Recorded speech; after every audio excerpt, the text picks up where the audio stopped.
Thank you there. And now it is my pleasure to introduce our final speaker for today. This is Catherine Gonzi, the wife of the Prime Minister of Malta.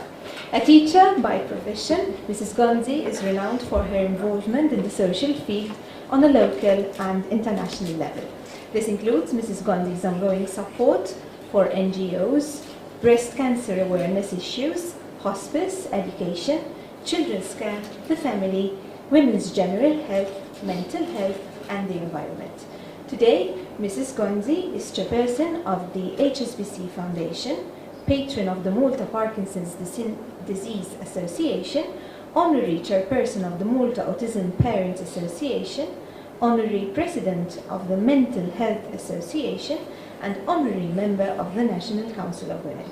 Mrs. Gonzi is also a founding member of the Richmond Foundation, a leading non-governmental non-profit organization. On a personal note, Mrs. Gonzi is also a mother and grandmother of 3, a role she thoroughly enjoys and cherishes. Let me please have the honor of inviting her to the opportunity to take stock of women's issues. I thank all the previous speakers for their extremely informative and enlightening interventions about women and their roles and relations from various perspectives. We are marking a 100-year-old quest for respect towards women, which is represented by Women's Day, an international observance introduced at a time when women in America and in Europe were struggling to secure themselves more civil and economic rights and a better quality of life. At the time, social circumstances had rendered women to be considered as inferior and subordinate to men. Back then, in the early 20th century, governments embarked on a process to endorse women's quest for recognition. This process, officiated 100 years ago, and which is still ongoing today, actually represents an issue which is as old as human mankind, disguised in a myriad of representations. As the previous speakers have so aptly referred, respect for women features strongly in the main religions, as it also does in mythology and in history. Our own Maltese ancient history features very prominently the goddess of fertility. Greek mythology carries a very strong representation of women who commanded respect.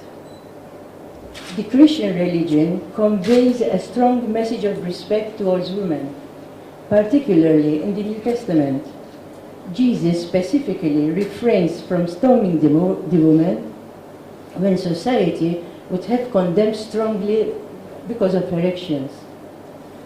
The Bible also gives prominence to a number of female characters, such as Mary, the mother of Jesus. The Quran also makes several references to women being worthy of respect. It is therefore in this context that I would like to focus on women's journey through so far, and then to look beyond. A context which, while predominantly based on a culture of respect and even reverence, seems to have got derailed with the passage of time and social evolution. Over the past years, efforts have been invested in trying to establish the balance which earlier communities may have enjoyed, obviously in a more primitive economic environment. In the Western world, which I will focus upon later, women's recognition has progressed steadily over the past 100 years. In other areas, such as North Africa and the Middle East, women's issues are to be assessed in the context of prevailing social arrangements. The current situations whereby populations are requesting improved democratic processes may be catalytic to bringing about changes which may have a direct impact upon women. Precisely because of such potential, women's roles in the historical events that are currently developing in the area have attracted considerable attention. There is also a considerable level of anticipation whether women's roles within society will be different as a result of this process of social development.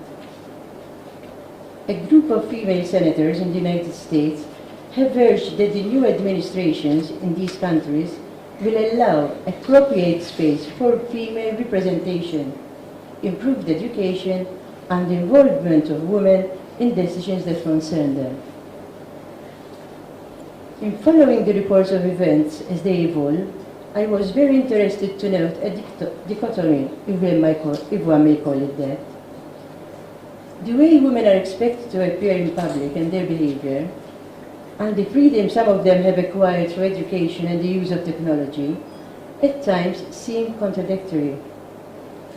Female lawyers, journalists, and users of social media, for example, are enjoying the results of an increased level of emancipation. Whether this will also reflect itself upon the wider population and also in respect of social rules remains to be seen. As a nation, Malta embarked on a process of recognition of women's value in society beyond the family in the late 80s.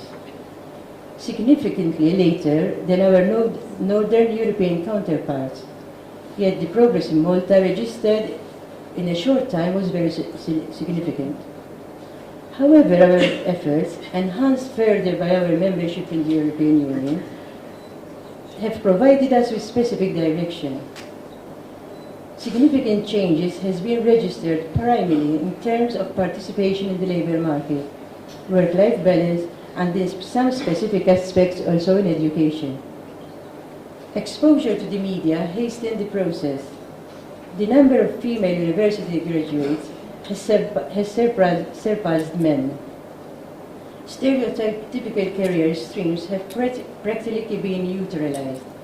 A significant number of women further their studies at postgraduate level. The number of women in the labour market has registered increases. Government policies in this regard seem to have started to bear results.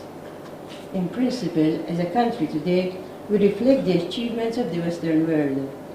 Yet we still have to work harder, as there are other challenges ahead. Female politicians at all levels of representation remain few. Women in decision-making positions are still below the desired level, although significant improvement has been registered there too.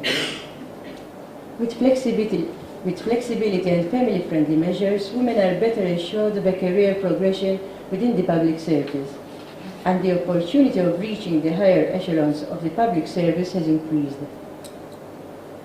One hopes that the increasing trend will be sustained in the future. Government is also engaged in an active process to increase the number of female representatives on boards to encourage more holistic decision-making and policy-making processes. Improvement does not come without its challenges. Women may choose to focus upon their ambitions and postpone or completely avoid having a family, thereby increasing challenges in population replacement rates. Other women may put all their efforts into raising a family, delaying the maximization of their potential in other sectors, resulting in limited economic growth. Many women, in their efforts to prove themselves, or out of sheer need, have taken upon themselves increased burdens. Particularly in juggling careers together at home and family responsibilities, women may experience burnout. This in itself is an implicit indicator that there still exists a cultural gap between women and men. We are therefore now faced with the challenge of managing what we have worked for and started to attain. In this sense, Maltese women may, to a certain extent, be considered as a fair representation of women in the Western world. The situation begs the question, where do we go from here? How do we address these challenges that our successes have presented us with? We are now called to educate better for family life, and I don't mean just the women, I dare say particularly the men. I am aware of specific efforts which have been introduced into the education system, the availability of home economics to male students, and the introduction of textbooks which do not reflect stereotypical divisions of roles in the household. These are two steps in the right direction. The journey needs to be traveled through. A more gender-oriented education will contribute towards the molding of more sensitized communities that appreciate women's contributions across the board. Complementary to that, a more holistic education would better empower the men to embrace roles which until recently were assigned primarily to women. Not that this is without its challenges. A number of families have already opted to reverse roles, particularly when women earn higher salaries than their spouses or have a career. The issues that such role reversal may bring remain to be assessed.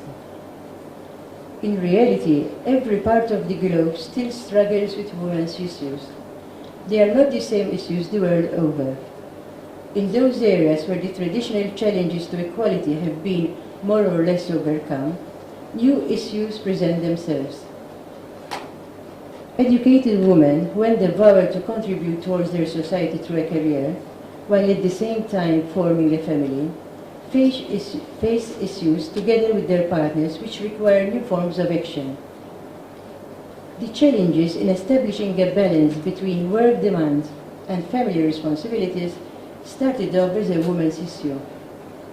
A reflection of the development in the concept of equality today makes it more of a family issue.